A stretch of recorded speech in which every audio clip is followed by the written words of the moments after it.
Hi everyone, welcome back to Lifting the Lamp. I'm Frater Eleftheria, and tonight I'm going to be doing a response to my video about Satanists and whether there are a group of Satanists who are in control of the world.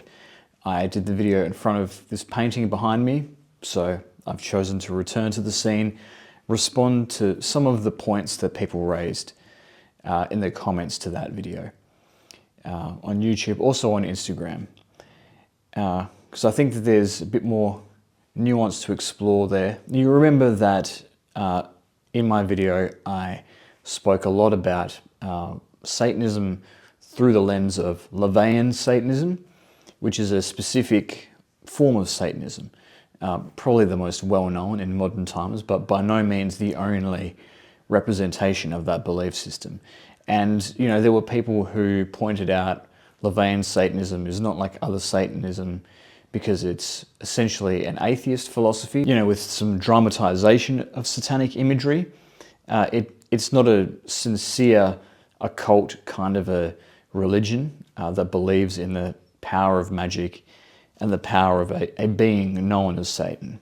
It's all symbolic.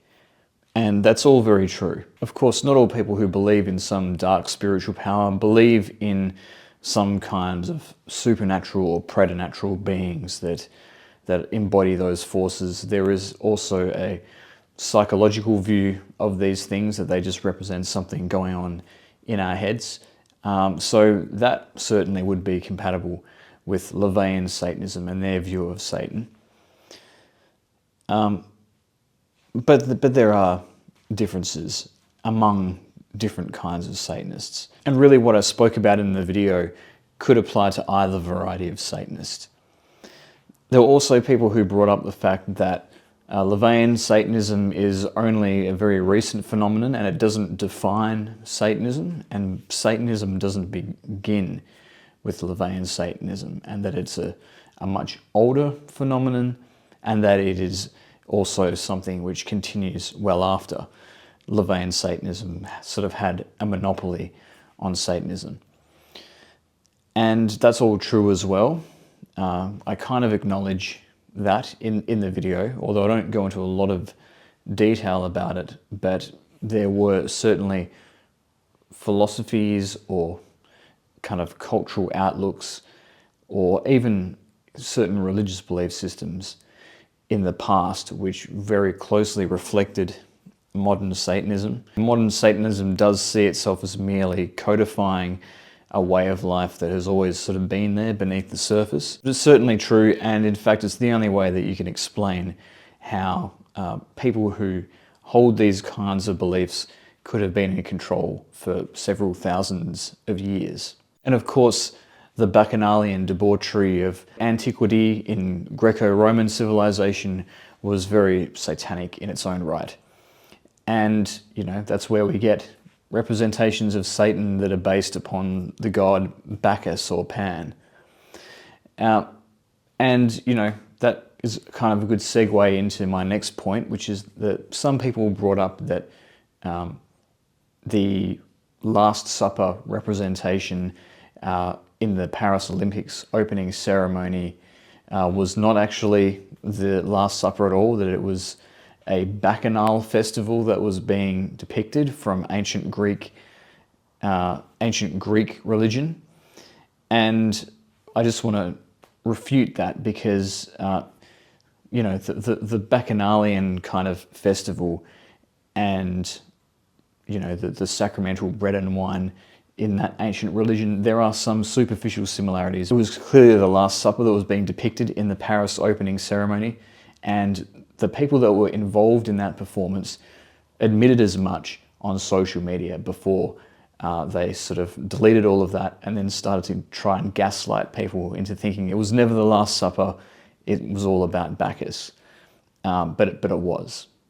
So, you know, I think there's a lot of evidence out there that can prove that. I'm not going to go into any more detail on that in this video. I'd like to go on now to some of the criticisms that were made of the video. There were people who said that I misunderstood Nietzsche and I misunderstood Crowley And I even misunderstood Satanism in my kind of presentation of the philosophy of Satanism and some of the influences on it. And to that I say, to the contrary, I understand these philosophies and I understand these thinkers too well. I understand them very intimately, and that is the reason why I eventually wholeheartedly rejected them. You know, when I was younger, I considered myself a Thelemite. I was very into Crowley and very into his spiritual philosophy. And I tried at one time to be a part of the left-hand path, which is sort of a broad umbrella that Satanism is included under. And Nietzsche sort of feeds into both of those things quite heavily. But you know, even as I was exploring those sorts of spiritual philosophies, I had this humanitarian nature, this humanitarian streak in me that I simply couldn't shake. It was just an innate part of my nature. Maybe it's because I'm an Aquarius, I don't know. But anyway, I couldn't change this about myself, and I didn't want to change this about myself. So I kept trying to find a compromise between my humanitarianism on the one hand and this satanic or this thelemic or this Nietzschean philosophy that I was exploring on the other. And I tried and I tried and I tried to make those two things reconcile with one another, but I just couldn't. I kept coming up against this intellectual dishonesty every time I tried to do that. Either I believe that human beings have inherent worth and that is something that should be normalized across all people, or nothing applies to the individual, including that. And I just couldn't make the really elitist or cruel sorts of verses from the Book of the Law or the works of Nietzsche. I could not make them gel with humanitarianism at all. So,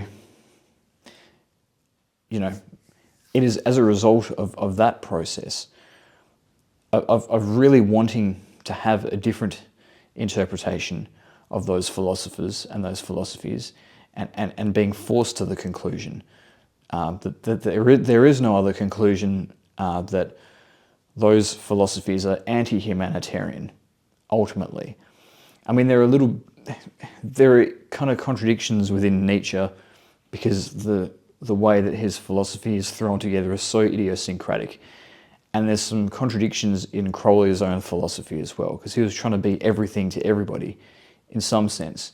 So there is that kind of, you know, that just respect for the individual in a healthy way, and making that the center of your philosophy in a healthy way. But there's also this other really nasty kind of element, which you just can't separate from the philosophy. And so, you know, I can't escape the fact that is a feature of these philosophies, and it's a feature of Satanism. And so when I put that forward as a feature of Satanism, I haven't misinterpreted the philosophy, and I haven't misinterpreted the philosophies that informed the genesis of modern Satanism.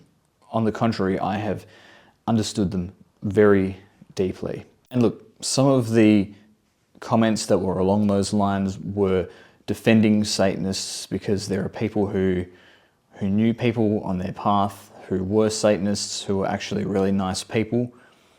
You know, and I understand that. You know, I understand that not every person who identifies as a Satanist is going out there terrorizing children or something like that, although those kinds of Satanists certainly do exist. But there are people who identify as Satanists who are just normal people, who really enjoy their individual freedom, being able to make a decision and not just have a belief system forced on them.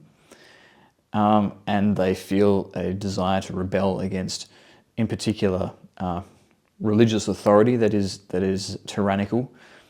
And that is all very admirable, and that is what draws them to Satanism. You know, and I can respect that, but I think that there is a deeper reality to these philosophies, and there's a deeper reality to the kinds of entities that you're naming and calling upon, that, you know, it takes you to a pretty dark place ultimately, regardless of what your understanding or your interpretation of that is. You know, one of my favorite kind of YouTubers or content creators back in my very early 20s, when I was kind of exploring the left-hand path a bit, was a guy called Zach Black, who runs the channel Satanic International. But he's also kind of one of these modern Satanists. And I used to watch a lot of his videos, and, you know, he talks about how, you know, he does have this altruistic side to him, and he volunteered in a soup kitchen at one point. You know, but he had this satanic philosophy. But, you know, he also was very big on following the carnality of human nature. And, you know, the thing that it's not just a Christian thing, but even the Buddhists and the Vedantic schools understood that if you allow yourself to be led by the carnal nature within, which is ultimately linked to the egoical nature, then it's always going to lead you into ruin, and it's always going to lead you into situations where, you know, you bring harm to other people or you bring harm to yourself. And to live wisely is to place some kind of limitation upon that part of your nature, because otherwise the end result is that we behave like little more than wild animals. And so it's for that reason, that is the core of Satanism. It's always kind of going to lead you back to the same place. And I respect if that's where people are at on their journey, but I think if they kind of reflect on that, and, you know, if they really value their kind-heartedness and their compassion, whether there's any contradiction in their worldview that they need to sort of iron out. And look, sometimes people don't act like what they say they are. You can have people who identify as Satanists who are really nice people and just really great people. You can have people who call themselves Christians and say that they follow God and that they believe in the love of Jesus, and they're just awful, awful people. Horrible, obnoxious people, capable of a callousness and a cruelty that would make even the devil blush. And, you know, a lot of my snarkiest, most negative comments on the video about the Satanists, as well as other videos that I've done, quite often come from Christians. Somehow in their twisted mindset, they think that by harassing people and by insulting people and threatening people with an eternity of torture and denying their right to believe something other than fundamentalist Christianity, they think that somehow they're doing good by doing those things. But I think the difference is, whereas the fundamental core of satanic philosophy is following that carnal nature, the fundamental core of Christianity, at least in theory, is following Christ and Christ's example. So if you're going to be genuinely following Christian kinds of beliefs, it's going to take you a very different place to if you do the same thing for Satanism. But it's much harder to follow a true Christian path because our carnal nature more often than not overpowers the divine spark within us, unless we build up a very, very serious discipline of turning the tables in our internal nature. It's years and years of spiritual work to do that, which is why there are so many examples of Christian hypocrisy throughout history, so many examples of mainstream Christians falling far short of the standard that their own teacher, their own saviour sets for them, and why Christian saints in comparison are few and far between. Some of the comments were actually along the lines of saying that I was a Christian or questioning whether I was, in some instances, very much accusing me of being Christian or having a Christian bias. So I want to just set the record straight here, because there seems to be a bit of confusion here. Am I a Christian? Am I an occultist? You know, just what's the deal there? And I want to say it's complicated. I wouldn't say that I fit within what is considered mainstream Christianity. I don't believe every single thing that any of the mainstream churches teach. I simply know too much. I know about the hidden history of religions, and I know about the influences upon Christianity and and the way that it's been edited and changed over time into something different to what it used to be. So I can't say that I am Christian in that regard, but I absolutely would say that I admire Christ, without a doubt. But that doesn't need to contradict the fact that I also practice the Western esoteric tradition, practice a lot of things that would be considered occult. Because the reality is, it's not like there's this wall of fire that separates Western occultism over here and Christianity over here. There is a lot of dovetailing that happens between those two ways of seeing the world. So in terms of the Western esoteric tradition, there is a lot of Christian influence on Western esotericism. Rosicrucianism, I mean, come on. They've got a cross as their symbol. And the kind of pagan solar cults had been out of fashion for about, at least 1,000 years by the time the Rosicrucians came along. So it was definitely a Christian symbol by that point. And then you think about the Gnostics were very much Christian. They were not Christian in the sense of, Nicene Christianity or even Pauline Christianity, but they were a kind of Christian that is lost to time now for the most part, in spite of some modern attempts to revive it. And Gnosticism had a huge influence on many centuries of the development of the Western esoteric tradition. Enochian magic is very much situated within a Christian paradigm, and the name of Christ and the Christian God is called upon in Enochian rituals. So it's not like there is this strict separation between Christianity and occultism. Christ belongs in the Western esoteric tradition as one of the influences, and Christianity is part of that blend that makes up the Western esoteric tradition. Maybe a different interpretation of Christianity to the mainstream churches, but certainly compatible. There was a lot of compatibility between Western esotericism and some form of Christianity, right up until, Aleister Crowley, and then the more satanic kind of left-hand path kind of schools that came along shortly after that. It was very much Judeo-Christian. It was Judeo-Christian beliefs. So what I'm saying is the Western esoteric tradition would be unrecognizable without the influence of Christianity. And conversely, Christianity would not exist without forms of esotericism that went before.